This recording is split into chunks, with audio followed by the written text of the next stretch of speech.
Wait, So so I'm talking to you correct. and they're watching us somewhere else? Correct. Okay, that's weird, but all right. They're watching on Facebook Live. Oh, okay, sweet.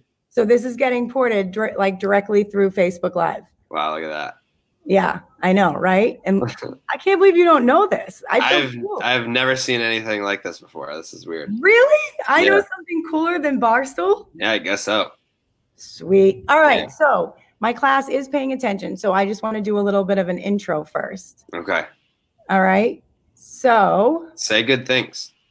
guys, in case you guys haven't figured it out, in order to end today's Facebook and Instagram lecture, I figured what better way to do it than to bring one of my favorite people who has strategically used social media since the day I met him to speak to you. So for those of you who don't know, this is Jared, and Jared is the Barstool Sports baseball writer. Mm-hmm. He's from Saugus, Mm-hmm. Massachusetts, and he's currently in New York. So we are in two very different places, porting in through the exact same thing. Mm-hmm. So Jared, say hello to Suffolk University social media Oh, marketing. this is Suffolk? Yeah. Oh, God. Can I swear? Is that Yeah. bad? Okay. Oh, I swear all the time. All right, cool. Just making sure. So you are how old? I'm 29. I'm going to be 30 in April. So I was born on opening day, so I'll be 30 this year. It sucks. Not great. Yeah. Wait till you're my age. Did you go to college? I went to Endicott. I went to North Shore Community College first because I didn't try at all in high school. I was just like, I'm throwing in the towel in high school. We'll try in college. And then I transferred from North Shore, went to Endicott, and then I got a degree in business. You did? Yeah. So can you do me a favor?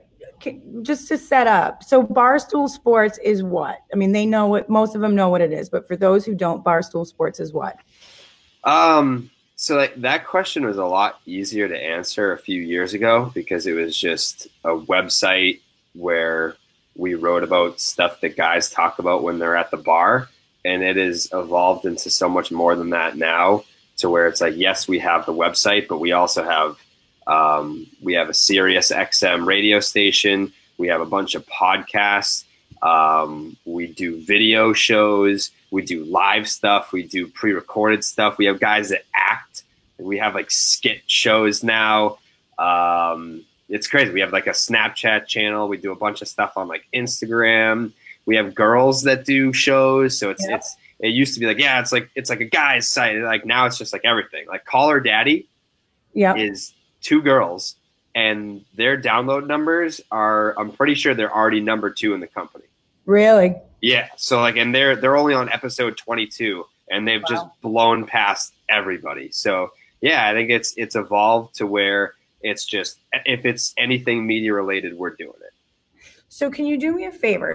Because I want them to understand you work for the number one, content king in the sports and lifestyle scene. Mm-hmm. I think that's a fair assessment.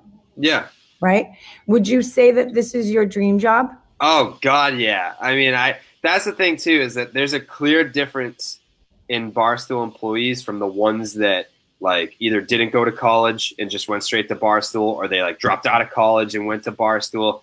I graduated college, had a shitty job, and had to actually sit at a desk at an SEO firm. So like, I know what it's like to have a real desk job, and then to have Barstool being like, hey, what we want you to do is talk about baseball, which is my favorite thing. Like, do that, and then we'll give you a 2-hour radio show where you can talk about whatever you want, which is what we do every day.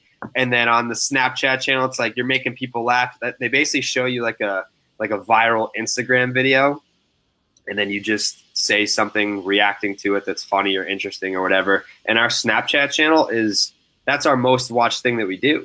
So there's like 5 of us that do the Snapchat channel, and it's like 6 million people watch that every single day. And it's just me saying stupid things all the time. So I basically just get to be an idiot for a living. Like, I'm a professional idiot. Can you tell me how you went from desk job? Yep. How did you get to Barstool? So I started my own Red Sox blog when I was 16. I was in high school. I did that for 8 years without getting paid. I started my own podcast when I think that was, I mean, Section 10 is my Red Sox podcast. I have Section 10 and I have Starting 9. Starting 9 is my all MLB podcast.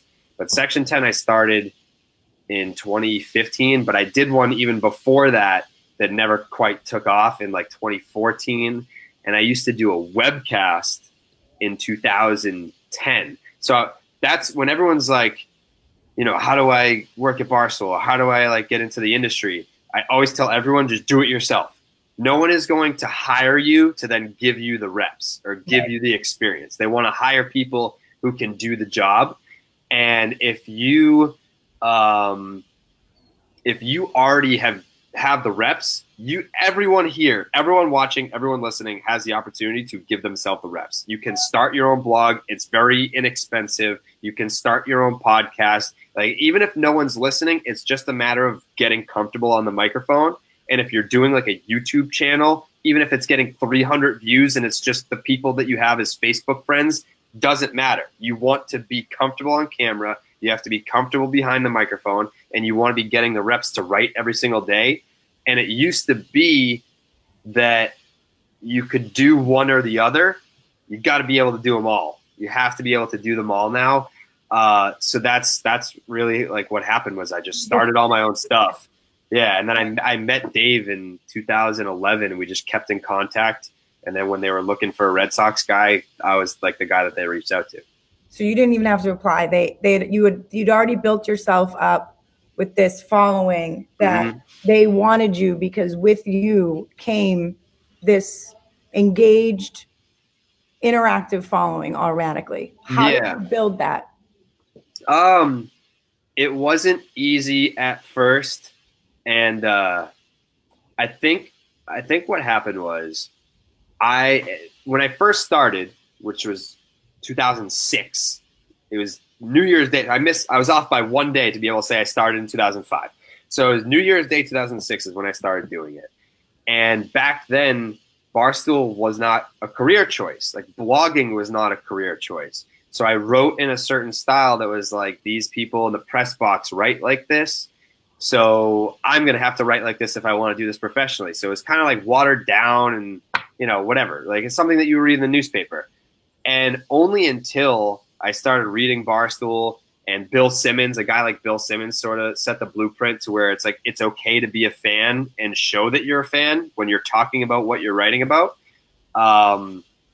Once I started shedding the whole like, oh, like, you know, I'm in the press box. I'm not in the press box. It's okay. I am a fan. That's okay too. When I started writing the way that I talk out loud, that's when people started to gravitate towards it, because, you know, I'm not in the clubhouse. I don't have sources at 16 years old.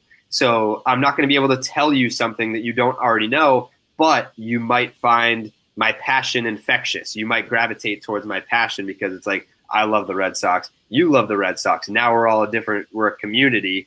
And that's sort of how it grew, was it was a community of Red Sox fans that came to my website because it was like, well, this guy loves the Red Sox as much as I do. Like, I'm not going to read this guy in the Boston Globe that's a Mets fan, but he's just covering the Red Sox because it's a job. I'm going to read this guy because he knows what I'm going through every day. How did you drive people to your blog, though? Social media. Yeah, it was just. You're kidding. You did? Oh, yeah. It was. Worked so well into this. Tell us all about how you use social media to get your job at Barstool. Yeah, well. Your dream job. You want like the actual story of how I ended up at Barstool? Because it's very. You can't copy the blueprint. I'll give you the whole story. I want your authentic story about how you use social media to get where you are today. Okay. So my blog started on MySpace because I didn't have any money to build like a WordPress. Like, you can do a WordPress and get like a cheap design, like it's pretty cheap, and like web hosting, stuff like that. I had $0. Like, I couldn't afford web hosting. It's very affordable. I just was a broke high school kid. So I started on MySpace, and that had a blog as a feature. So I built up my social media following on MySpace. And then when MySpace started to die, I transferred people over to Facebook. And then when people stopped caring about Facebook and Twitter came out, then it's like, all right, we'll build this up on Twitter. So Twitter has been my biggest social media presence of anything. Like Instagram is pretty good. Like MySpace, I got to like 120 something thousand, and then that died, and we went to Facebook, and I was barely able to get like recoup 10,000 of that. And then we go to Twitter, now that's like 200,000, and then Instagram is like 50,000. So it's all different based on what platform you're on. But if you get back what you put in, so I live tweet every single Red Sox game, and I've been doing that for 10 years. So like, obviously having Barstool as a backing helps that. Always. Yeah. Before you were ever on Barstool. Yeah. I mean, like my MySpace page, that was pre-Barstool. That was just, you start posting every single day, people come to you for updates, and now you have a loyal following. So with Twitter getting almost at 200,000 followers, it's nice to be at Barstool. People know who you are, but in order to people to subscribe to you specifically and say, this is a guy that I want to follow, this is a guy whose content I want to willingly see on my timeline, you have to be reliable. So every single night I am tweeting Red Sox games. I'm giving you highlights, I'm giving you a reaction, whatever. So building up social media has been everything for me. Like I for sure would not be here without social media. But I got the job at Barstool because it was a game in like 2014. I had known Dave for like 3 years, but it was a Red Sox game in 2014. I was on the field for the pregame ceremony, and the girl that I was dating at the time, you might remember her. She was like the Barbie-looking blonde girl. So very hot girl, not gonna lie. So she was down on field level taking pictures of me on the field for the pregame ceremony, and the Nesson cameras took like a video of her and then played it later in the game. And then Feidelberg, who's a Barstool blogger, like people were saying like send out the smoke patrol, and like they were like sending the Barstool guys pictures of her from their TVs. And then Feidelberg ended up blogging a picture of my girlfriend. But because I had like a social media following, people were tweeting at Feidelberg being like, that's Jared Carabas's girlfriend. So then he ended up following me, seeing that I did my own Red Sox blog. And then he went to Dave and he was like, I think this is our guy. Like it should be. Because your numbers were there. Yeah. Well, I mean, like I had, which is not like a ton, but I had like 3,000 Twitter followers back then. This was 8 years ago, I think. Yeah. Something like that. Yes. When Twitter first came out, it was huge. Right. So he was like, I think this should be our Red Sox guy. And then Dave was like, I know him. I met him a few years ago. And then we started talking. And the next thing you know, like I'm at Barstool. So. And so now you're there. And how much of your role do you use social media for? I mean, it's anything that I write, I always promote on Twitter and Facebook, and I'm starting to do more of that on Instagram now that I build up Instagram. Yeah, I've found that the swipe up feature, which isn't because you're a verified account, right? It's either verified or you have to have 10,000 followers. Right. So you get to swipe up if you have 10,000 or verified, but that is super effective, I guess. So it's a matter of promoting your podcast. Like everything goes through social. Yeah. So when we put out, that's how we built our podcast listenership. Was we put out these minute promo videos from every show, and you can see us. Like you can't watch the whole podcast, but there's parts of it that we put out videos to promote the podcast. And then it's like every night I'm tweeting Red Sox games, so you're getting more Red Sox fan followers. Right. They don't know about the podcast, but then now you're tweeting out these promo videos being like, hey, you like my Red Sox tweets? Why don't you check out my Red Sox blog? Why don't you check out my Red Sox podcast? And then they're like, oh, like that was funny. Maybe I'll watch the whole show, or maybe I'll listen to the whole show. So everything feeds back into each other. Right. And it's all through social. So you have an Instagram, you have a Twitter, you have a Facebook. Yeah. You guys have you have with Section 10, I believe, you have a huge YouTube following now too. Yeah. We're doing this year. We're doing like a vlog where it's gonna follow around like everything that we do, like interview wise. When we go back to Fenway on weekends and we interview players, we're going to put the interviews up there. We're going to have a weekly vlog during the season. So like that's our next sort of platform that we're going to be tackling is YouTube and vlogging. But you're on, I mean, you're on all, do you have a Snapchat too? I have one, but I don't use it. I only use it to like go on and save the videos from like the Barstool Snapchat, and then I take my segments from the Snapchat show and then I post them on my Instagram for just like content to have on Instagram.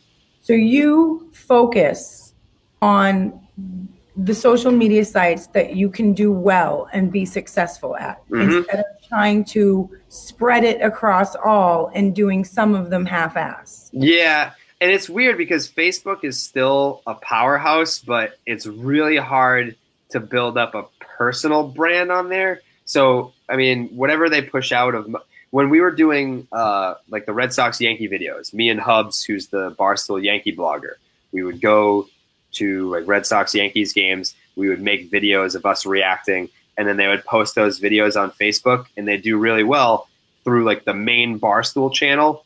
I'm not going to post that on my personal page. Like it's just, there's not enough people there to have like that much of a reaction. But Barstool does, I think Barstool, the month of January, they had more video plays than the NFL, than ESPN. Yeah, they had more than CBS, and CBS had the broadcasting rights for the Super Bowl.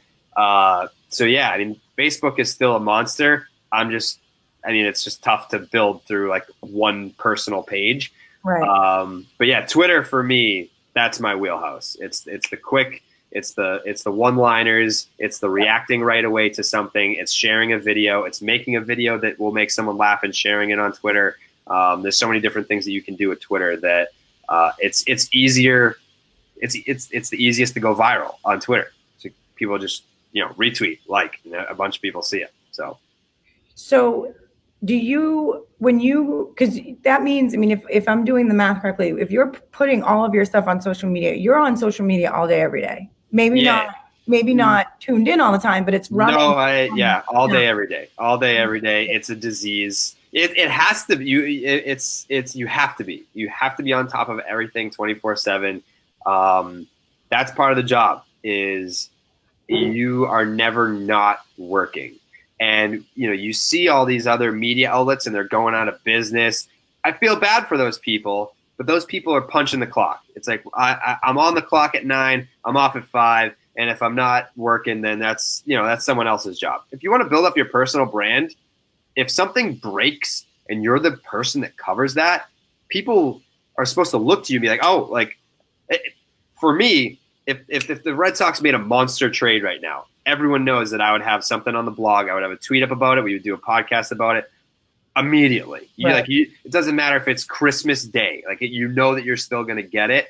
And I think that that's why Barstool succeeds and all these some media outlets are not succeeding is because there's no identity. Like Barstool is a reality show that's also a blog. I mean, you're invested in not just the content, the things that these people are writing. You're invested in the personalities that the content is coming from.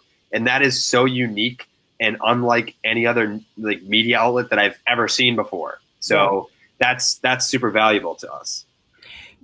Do you just wing it, or do you put some planning behind what you're going to put out on what platform, how do you go about it? How have you, what is your system?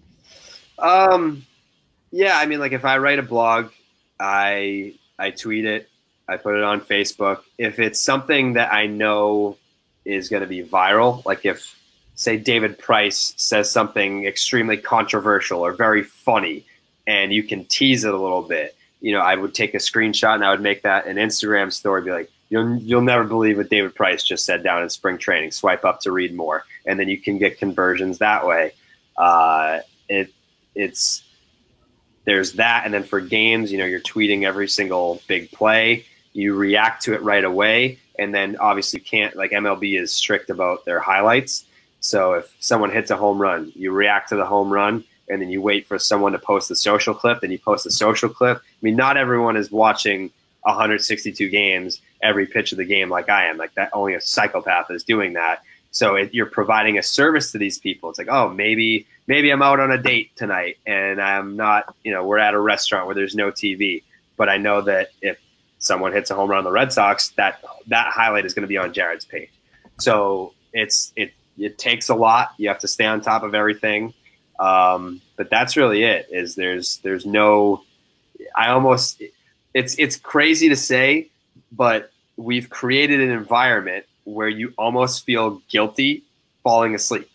Yeah. Like, what if something happens? I remember when Giancarlo Stanton got traded to the Yankees, and it was either a Friday or a Saturday night, and all the reports, it was like 11 p.m. was the first tweet where this is coming together, and then midnight, this is really going to happen. 1 o'clock in the morning, the pieces are coming together, and I stayed up until 5 o'clock in the morning, and nothing happened. I was like, all right, I'm finally going to go to bed, but I'm going to set my alarm so that if anything happens in the morning, I'll still get it. So I went to bed at 5, and I woke up at 9, and it happened at 7. So then Dave, I have like these emails and texts from Dave being like, why do we have other people blogging this before you? Like, you should be on top of this. And it's like, you really do feel guilty for going to sleep because you're never off the clock. And for a story that, like, I think the Giancarlo Stanton trade was the biggest story of the offseason, and I missed it because I was asleep. But it's have to be it's like you have to be strategic about what hours you're conscious, which is another bizarre part of the job. Wouldn't it be easier for you to create one piece of content that you just push one time and it goes across all of the accounts? Yeah, I mean, it really depends because. But it wouldn't work. Yeah, you have this audience, and it's 200,000 people is your audience. Some people might want to read it. Some people might want to listen to it. Some people might want to watch it. So you have to give them everything. I may not get a blog that has 100,000 views, but I might get 50,000 clicks on a blog. I might get 20,000 downloads on a podcast and 30,000 views on a video, and then it's just all encompassing. So you want to get your message out there. You want to reach as many people as possible, but you want to do it in as many ways as you can to reach all those people in the way that they want to consume their content. And so that must have taken some work to figure out how to consume that. How did you know what content was going to do well and what content wasn't going to do well? How did you know which platforms were good for what and what and so forth? Yeah, I think with the podcast, we really discovered that there is a way to do baseball talk and there is a way to not do baseball talk. And I know that Kirk Minahan, I love him to death, but his tirade that baseball talk is boring, it's like, it's not boring. You're just doing it wrong. I mean, the numbers don't lie. Section 10 is a monster in Boston, and the download numbers are what they are. They're pretty big. So I think it's because we're loose about it. We take a comedic approach to it. It's sarcastic and there's dry humor, but then we also have interviews where players open up in a way that they're not going to open up on WEEI. They're just not. They're guarded because some of the talent or media personalities are going to ask questions to get gotcha answers, and that's just not what we do. So it's our approach. We try to get the best, most unique, funny, interesting content, and then we have to be selective of how we distribute that. So if we do an hour-and-a-half podcast, all right, what was the best 20 seconds? That's hard. It's hard to be like, if we're trying to, obviously we want to keep the audience that we have, but we want to grow it. How do you grow it? All right, well, we have an hour and a half of audio. What's the best 20 seconds that we can put on the internet that'll grab more people? Like, what's going to get people to share it to someone else that may not even be following us on Twitter? So you're trying to grow your Twitter following. You're trying to grow like the podcast following. And I've always found that the easiest way to get somebody to share something is to make them laugh. If you make somebody laugh, you're going to get a reaction. You're going to get a like. You're going to get a retweet. If it's relatable, that's another way. But if it's just, if the interesting only goes so far. Like if you're scrolling through Twitter and you're like, oh, that was interesting, you might just keep scrolling. If it makes you laugh, you're like, oh, my friends need to see this. I'll screenshot it and I'll text it to them. you know, and then it's like, well, who is this guy? And then they follow you on Twitter, and now there's 2 new podcast listeners. So that's I think what I've found is, you know, relatable, funny. That's always going to get shared. Did you figure, I mean, at this point, you've been doing it for a while.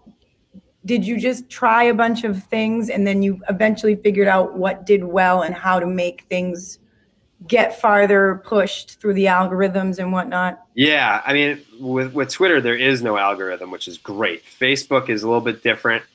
You have to be more clickbaity with Facebook because, you know, more likes and then more people it's going to pop up. Yeah, that's why I don't like Facebook. You have to like pay for it to be seen by more people. It's like, dude, if it's good, then it's good. Let people see it if it's good. With Twitter, you post it, people see it immediately right at the top of their timeline. They decide if it's good or not. If it's got a lot of likes and a lot of retweets, hey, I'm going to click on this because obviously a lot of people are enjoying this.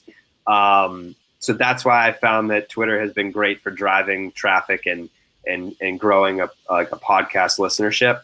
But Instagram too. You know, Instagram, this is a little tip that we learned recently, and I haven't implemented it yet because I'm just not that type of guy. But I get, like, we take all this time. We have video editors and everything. So if I come out with a podcast and we record the podcast in studio, so there's video, they do these professional videos of like the audio and you can see us in the studio and it'll say swipe up and we can put graphics on it and everything. Those don't do as well as someone holding up their phone and doing a selfie video saying, hey guys, we got Xander Bogaerts on this week. He talked about some really cool stuff. Swipe up to listen. That does 10 times better than an image that says this is the show, swipe up, or us actually doing the show, swipe up. It's I don't know why, but that's it works apparently. So it's all about finding loopholes and tips and tricks. Yeah, and it takes, you test it and you figure out what works for you. And it's more personal because if I'm watching Kim Ring, right? If I'm watching you in a room interviewing someone, it's like, all right, well, it's cool. I'm interested in who you're interviewing, but it's like it's almost like I'm watching something on TV. If I'm watching a video of you, like a selfie video, and you're telling me what your interview is about and I can't see it, it's like this feels more personal. It's almost like you're talking to me. Right. So that, for some reason, psychologically gets more people to click or swipe up to listen or watch. Okay. So I'm going to end our little live broadcast with 3 questions. Okay. Question 1. Mm-hmm. Who has been your favorite person to interview so far? I know what the answer should be, but I don't know if it is your actual answer. Who do you think it should be? The one I got for you. Well, I mean, David Ortiz is like, how could you say no to David Ortiz? David Ortiz was the shortest interview that we've ever done. Yeah. But it was also the coolest. Oh, Julia's in here. Your face told me, though, the one that I got you was pretty awesome, too. Well, yeah, but, like, it's David Ortiz. Like, if you have David Ortiz in this – and that's the difference, too, is if you have someone in the same room as you versus a phone call versus, like, a Skype call where you can see them. I was sitting at a table across from David Ortiz with the option to ask him whatever I wanted to ask him.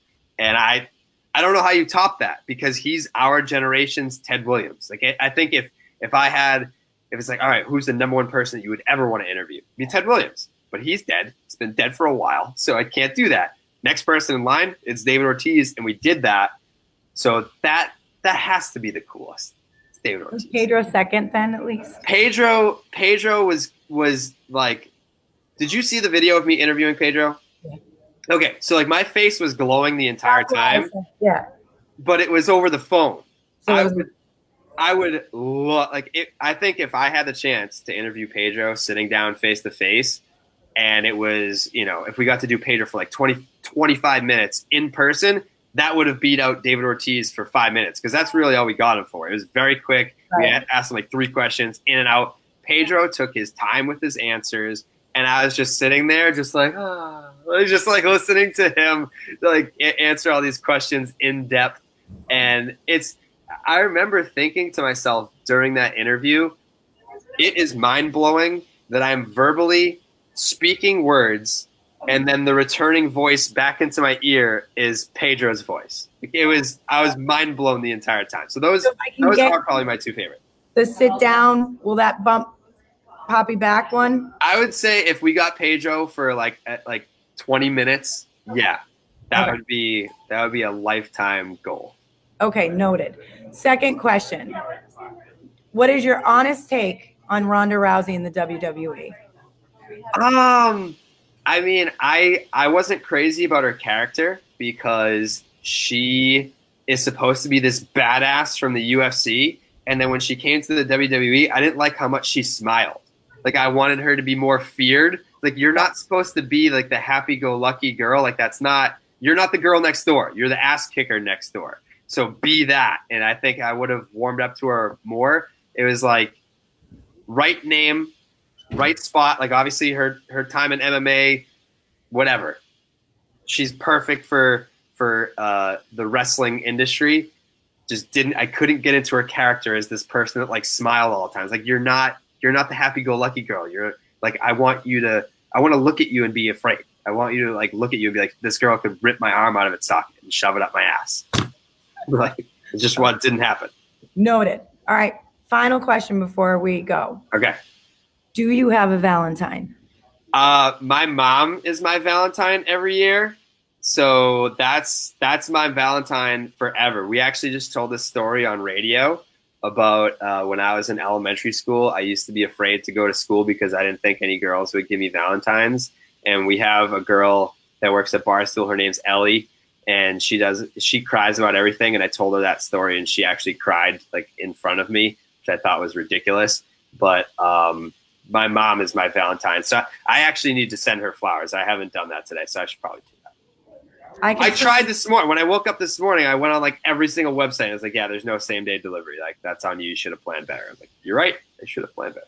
I can swing them through Saugus on my way home if you want. Okay, deal.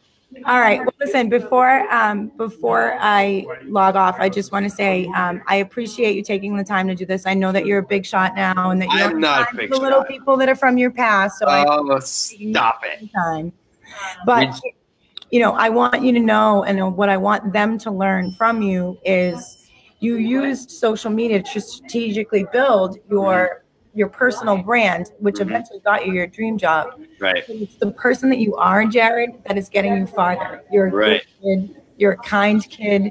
You've never strayed from who you are. You know, Barstool has this persona of being, you know, offensive and naughty and wrong, and you have stuck to your true being of being a good kid, a hometown kid, someone who's a true fan. And I just want you to know I'm really proud of everything that you've done. I remember when meeting you the first time when you were a blogger and thinking, I love this kid. I hope this kid gets everything he wants because he worked so hard. So to see where you are now, I just want you to know you make a lot of us proud. Well, thank you very much, and I really appreciate that. And the other thing, too, you know, you mentioned like the Ronda Rousey thing. Part of it is you have to be an extension of your true personality. Like when we were doing the Red Sox Yankee videos, I'm being a loudmouth, obnoxious fan. If you meet me in person after the game, I'll talk to you for 20 minutes. Like, there's not like that's super important too, is being able to be someone that can connect with your audience. You know, if that's why, you know, you'll get tweets during the games being like, hey, can we come take a picture or something like that?